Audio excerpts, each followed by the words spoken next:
Your blood vessels are carrying a huge load right now. Not weight, not stress in the emotional sense, but actual mechanical pressure pushing against the walls of every artery in your body. That pressure is happening in your brain, in your kidneys, in the vessels feeding your heart, and it's happening whether you feel it or not. Blood pressure isn't just a reading at your GP surgery that gets written down and filed away for years. It's a constant physical force that over months and years reshapes how your vessels behave, how hard your heart has to work, and whether those organs stay functional into your 70s or 80s. Hypertension is the most common under-medicated disease process in the developed world.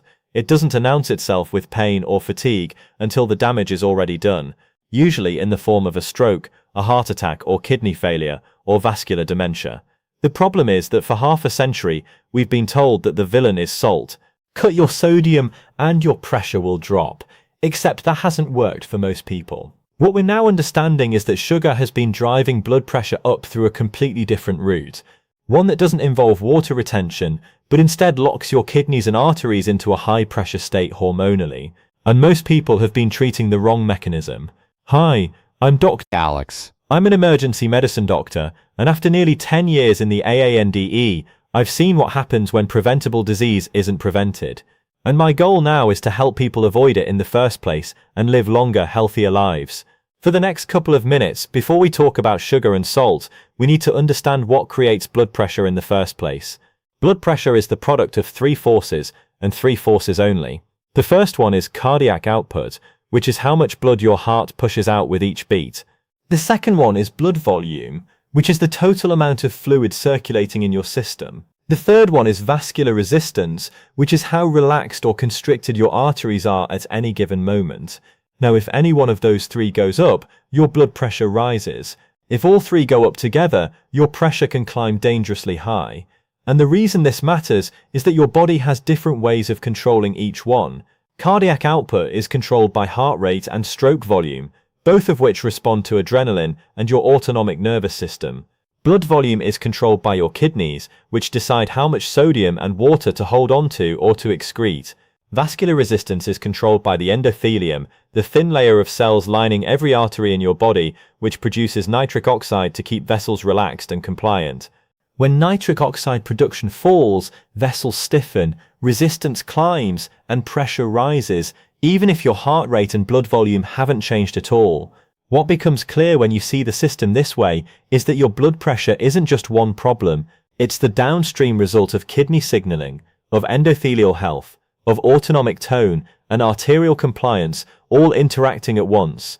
That's why blanket advice like eat less salt works for some people and does almost nothing for others. The question isn't just what you eat, it's which part of your pressure system is breaking down and why. Okay, so if you're watching this video, you're probably worried about your health. And I just want to take a few seconds here to make you a promise. I promise to keep creating the most helpful videos I possibly can, grounded in science and the latest research to help you live longer, to help you prevent the diseases I see in the emergency department every single day. And all I ask in return is that you give this fairly new channel a chance and hit the subscribe button. If you get to the end of this video and you didn't think it was worth your time, or you've not learned something new, then feel free to unsubscribe, no hard feelings. But if you give me your time and your attention, I'll give you everything I've learned from over a decade in medicine, so please help me out. Hit the subscribe button to help this channel reach more people like you, and let's continue with the video. So salt has been the primary target of blood pressure advice since the 1970s, and there's a reason for that. Sodium is osmotically active, which means wherever sodium goes, water follows.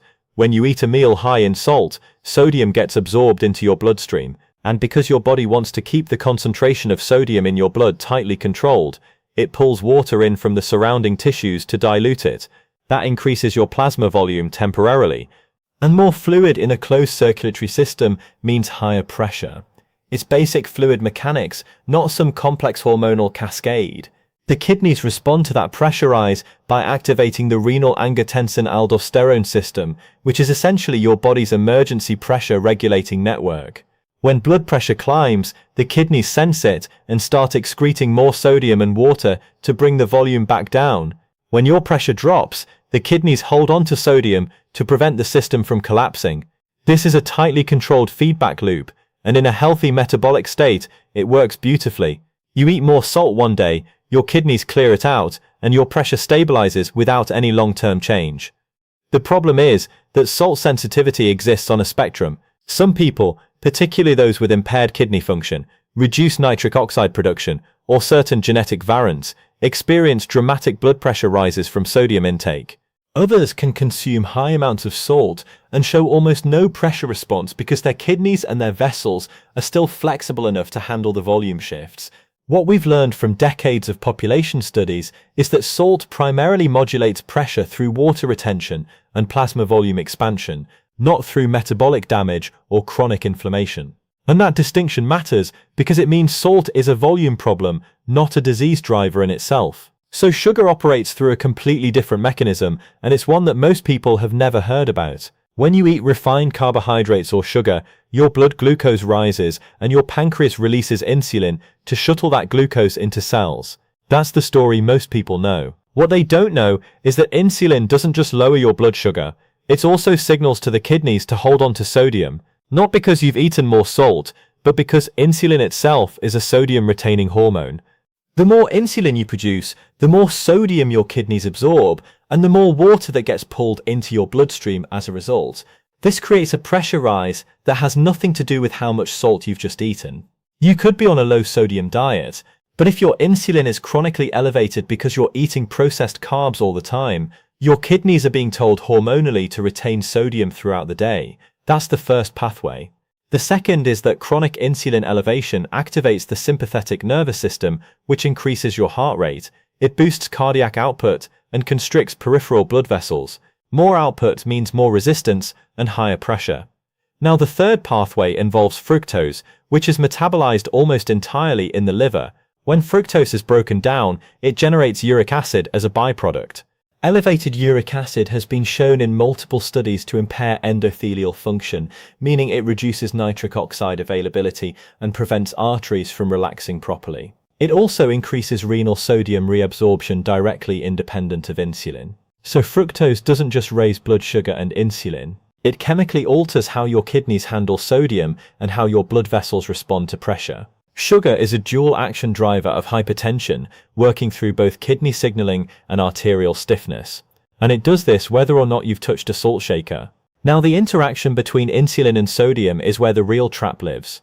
In a metabolically healthy person, insulin rises after meals, signals to the kidneys to retain a little sodium temporarily, and then falls back to baseline once glucose is cleared. The kidneys then release that sodium, pressure normalizes, and the system resets. But in someone with insulin resistance, which describes the majority of adults in the UK and the US, insulin doesn't fall. It stays elevated throughout the day because cells aren't responding to it properly anymore. So the pancreas has to keep producing more just to maintain normal blood sugar. When insulin is chronically high, the kidneys never get the signal to release sodium. They're locked into retention mode. This is why so many patients reduce their salt intake to see almost no change in their blood pressure. They're treating the volume side of the equation, while the hormonal control system is still holding on to sodium regardless of how much they're eating. The kidneys aren't passive filters. They're hormonally controlled pressure valves, and if the hormones are wrong, the valve stays closed. What makes this worse is that insulin resistance also damages the endothelium. High insulin levels over time reduce nitric oxide production, which means vessels lose their ability to relax. So you end up with a system where blood volume is being artificially expanded through sodium retention, and simultaneously vascular resistance is climbing, because the arteries can't dilate properly. Both arms of the blood pressure equation are being driven up at once, and cutting salt alone doesn't address either one of them. This is the metabolic pressure trap, and it's why lifestyle advice focused only on sodium reduction has failed for so many people over the last 50 years. If you look at the foods that dominate modern diets, what you'll notice is that they don't just contain salt or sugar in isolation, they contain both engineered in specific ratios to maximize palatability and consumption. A single serving of many breakfast cereals or ready meals or fast food items will deliver high sodium and high refined carbs at the same time. That combination isn't accidental. It's deliberate food design, and the effect on blood pressure is far worse than either ingredient alone. When you eat processed food, you're getting sodium that immediately expands plasma volume through water retention. And you're getting refined carbs that spike insulin and lock your kidneys into that sodium retention mode. The result is that your blood pressure goes up from the volume load, and then it stays up because the hormonal signal to release that sodium never arrives again. You're hitting both pathways simultaneously. The sodium creates the initial pressure rise, and the sugar prevents your body from correcting it. That's why ultra-processed diets are so closely linked to hypertension, often more strongly than salt intake alone. Now, what complicates this further is that many processed foods are also low in potassium, which is the counterbalance to sodium in the body. Potassium helps the kidneys excrete sodium and supports vascular relaxation. Whole foods like vegetables, legumes, and unprocessed meats are naturally high in potassium and relatively low in sodium. Processed foods inverts that ratio. You end up with high sodium, low potassium, high refined carbs, and often high fructose as well. It's a perfect storm for pressure dysregulation, and it explains why hypertension is overwhelmingly a disease of industrial food systems, not a problem caused by people seasoning their home-cooked meals. Now, when we understand what drives blood pressure up, we automatically understand what brings it down. It's two sides of the same coin. Now, biologically speaking, blood pressure falls when three things happen in the body. The first one, and this is crucial, is that insulin drops and stays low for extended periods. When that happens, it allows the kidneys to release sodium normally again, rather than holding onto it. The second mechanism involves endothelial nitric oxide production increasing, which essentially relaxes our blood vessels and reduces what we call vascular resistance. And the third lever, well, that's when renal sodium handling normalizes, meaning the kidneys start responding to actual sodium intake rather than being hormonally locked into retention mode. So those are our three levers, and here's the key point. Everything that genuinely lowers blood pressure long-term works through one or more of those mechanisms. Let me give you some concrete examples of how this works in practice. Physical activity is one of the most powerful blood pressure interventions we have. And the reason might surprise you.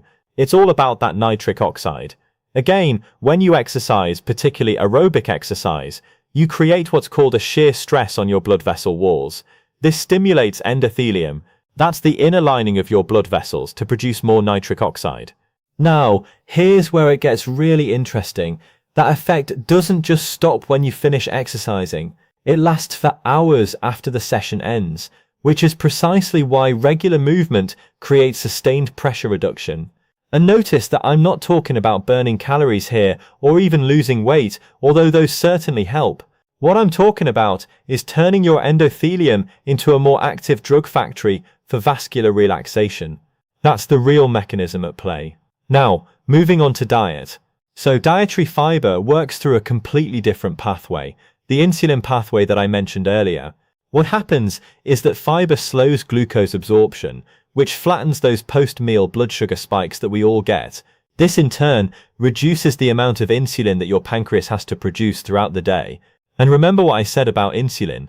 Lower insulin means the kidneys aren't being constantly signaled to retain sodium, which allows natural pressure regulation to resume.